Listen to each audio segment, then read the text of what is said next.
박사님, 고민이 하나가 생겼는데, 저는 면을 참 좋아해서 점심이나 야식으로 라면이나 국수를 많이 먹어요. 요즘 기사를 보면 밀가루 음식이 대장암을 유발한다는 기사들이 정말 많은데, 밀가루 왜 대장암을 유발할까요? 밀가루는 일단 가루를 낸 겁니다. 가루를 내고 여러 가지 성분들을 조금씩 넣어서 보관을 용이하게 최근에는 이제 만들어내죠. 그냥 탄수화물을, 잘 정제된 탄수화물을 섭취하는 셈인데요. 생각보다 많은 분들이 암을 유발한다고 생각합니다.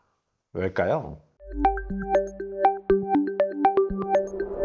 대장암에 밀가루가 영향을 주는 거 아니냐에 대한 연구들은 굉장히 많이 있을 것 같지만 실제로 그렇게까지 많지는 않습니다. 어떤 연구에서는 글루텐, 우리가 이제 밀가루를 섭취함으로써 생기는 단백질을 글루텐이라고 부르는데, 글루텐과 알코올이 근위 결장암, 근위부에 있는 대장암이 생기는 거랑 연관이 있다는 연구가 나온 적이 있습니다. 작년 이야기예요. 2023년에 이 얘기가 나오면서 밀가루를 조심해야 된다는 이야기가 나오기 시작합니다. 최근에 그러면 도대체 대장암이랑 밀가루에 대해서 관심이 높아지냐 하면, 실질적으로는 10년 사이에 대장암 발생률이 계속해서 증가하고 있기 때문입니다. 대장암 환자가 자꾸 늘어나고 있으니까 원인을 찾아야겠다는 생각이 든 거죠. 그런데 최근 10년 사이에 뭐가 있냐면, 글루텐 프리, 밀가루를 섭취하지 않는 식사를 하는 사람들이 늘고 있습니다. 근데 이들의 대장암 발생률도 계속해서 상승하고 있어요. 글루텐을 먹지 않는 사람들조차도 대장암의 발생률이 계속해서 늘어나고 있다는 거죠. 무슨 얘기냐?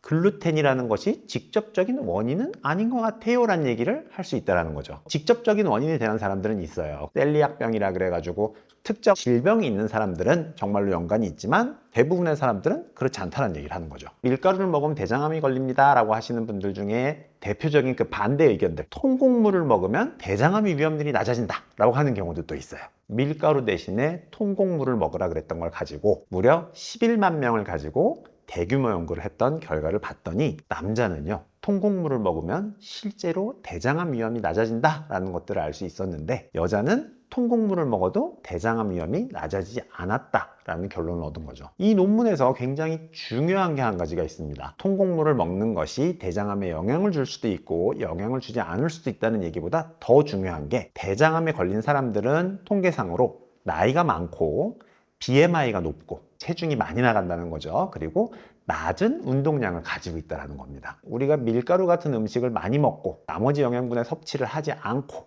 과식을 하고 인슐린 저항성을 높이는 사람이라는 얘기를 하는 겁니다. 잘 생각해 보세요. BMI가 높다 그러면 살이 찐 사람들이지 않습니까? 살이 찐 사람들이 통곡물을 먹으면 살이 찌기 쉽지 않아요. 뭔가 잘 정제되고 소화가 되기 쉽고 맛이 있는 음식을 먹어야 되는 상황이니까 상대적으로 밀가루를 많이 먹은 거 아닐까라는 생각을 할 수 있다는 거죠. 항상 기승전 다이어트로 결론이 나서 굉장히 죄송한데 사실입니다. 대장암에서 여러분들이 밀가루 먹으면 안 돼 라고 고민하시는 것보다 살을 빼는 게 더 중요하고, 살을 빼기 위해서 적게 먹는다고 할 수만 있다면 밀가루를 드시든 통곡물을 드시든 크게 고민할 바 없다. 밀가루를 많이 먹는 사람들은 아무래도 탄수화물 자체를 과잉으로 섭취하기 쉽고, 그로 인해 비만해서 암이 생길 확률이 높다라고 보셔야 된다는 거죠. 과도한 섭취는 결국 몸에 잉여 에너지를 만들어내고 그것이 비만을 유발한다. 기억하고 가시면 좋겠습니다. 여러분한테 한 가지 팁을 드리면요, 어떤 음식이 얼마나 영양분을 주는지를 생각해 보면 쉽습니다. 식빵 한 개를 먹었습니다 라고 하는 것은 밥 3분의 1공기와 같습니다. 크래커 5개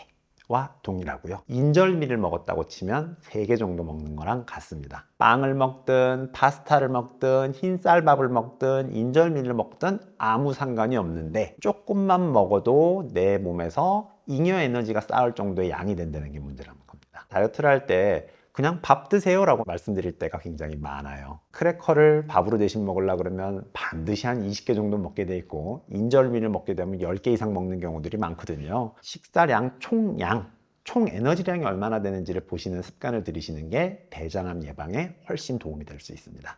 다행인가요? 밀가루만 조심하면 되는 게 아니니까 좋은 것 같긴 한데, 좀 더 구체적으로 어떤 습관, 음식을 포함해서 대장암을 유발하는 걸까요? 아까 면을 좋아하신다 그랬으니까 팁을 마지막으로 드리고 가면, 선생님 저는 면을 좋아합니다 라고 하시는 분들은 면을 드시되 적게 양을 정해놓고 드시면 해결이 될 거고요. 기본적으로 대장암의 위험성을 높일 수 있는 음식은 과식, 그리고 원푸드 다이어트 혹은 한 종류의 음식만 먹는 것, 알코올입니다. 알코올에 추가를 하자 그러면 붉은 육류, 가공육, 소고기나 소세지, 햄 이런 것처럼 가공을 한 음식들, 햄버거 패티에 들어가는 가공육들이 다 여기에 해당될 수 있고요. 음료수도 대장암 위험을 높이는 것에 속할 수 있습니다. 음료수가요? 음료수는 위장에서 그냥 다 흡수되는 거 아닌가요? 싶으실 수 있는데 음료수는 단순당, 바로 흡수되는 당을 다량으로 공급할 수 있기 때문에 좋지가 않은 것이고, 그렇기 때문에 당이 들어있지 않은 음료수 가지고는 크게 스트레스 받지 않고 드셔도 괜찮습니다. 처음에 이야기했던 육류, 우리 붉은색이라고 하면 소, 돼지, 양, 염소.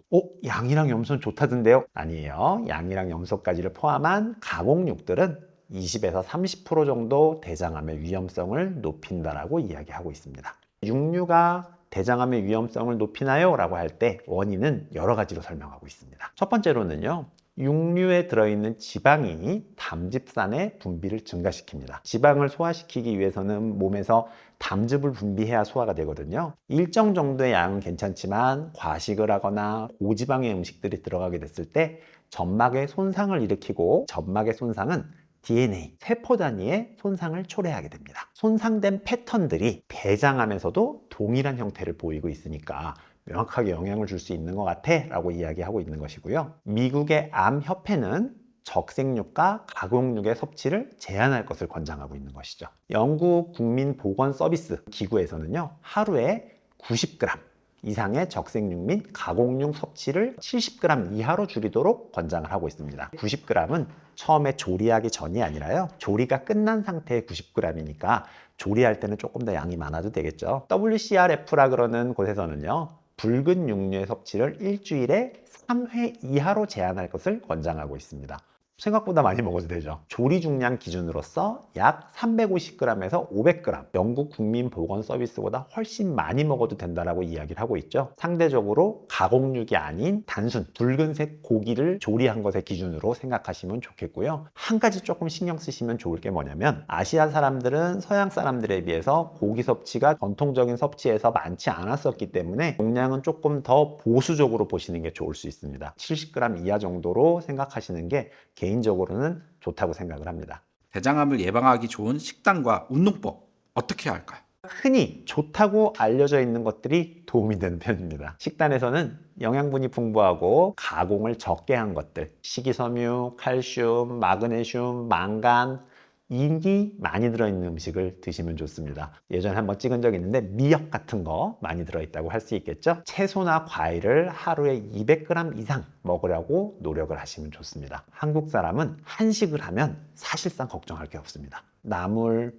과일, 해조류, 생선 같은 것들을 많이 먹고 있기 때문에 한국 사람들은 기존 습관대로 돌아가시면 굉장히 좋다라고 생각하시면 되고요. 5가지 5색 식품에 대한 것들을 하나 준비해 봤습니다. 붉은색, 노란색, 녹색, 보라색, 흰색입니다. 붉은색 식품에는요, 사과, 토마토가 있고요. 라이코펜 성분이 많이 들어있기 때문에 장점막을 튼튼하게 해주는 효과가 있어요. 그 다음 노란색은요, 호박과 당근입니다. 두 가지 식품에는 베타카로틴이 함유되어 있어서 세포 손상, 염증 반응을 줄여주고 면역 체계를 증진시켜주는 효과가 있습니다. 다음 녹색, 너무나 많이 먹고 있죠. 시금치, 브로콜리 등이 있는데 엽산, 비타민C가 풍부해서요, 대장암과 대장 용종의 발생 위험을 낮춰주는 효과가 있습니다. 보라색 너무 많이 들어봤죠. 블루베리, 자색 고구마, 안토시아닌이 풍부해서 보라색을 나타내고 있는데 항암, 항산화 효과가 뛰어납니다. 마지막 흰색인데요, 한국 사람들이 많이 먹는 것, 마늘, 양파입니다. 마늘과 양파는요, 장내의 유익균을 늘려주어서 장 건강에 도움이 될 수 있습니다. 그 다음에 운동 물어보셨는데요, 꾸준히 일정하게 열심히 하십시오. 오늘은 밀가루가 대장암에 영향을 주느냐, 대장암을 진짜로 일으킬 수 있는 원인이 무엇이냐에 대해서 알아보았습니다. 오늘 내용도 여러분의 건강에 도움이 되었으면 좋겠습니다. 건나물TV였습니다. 감사합니다.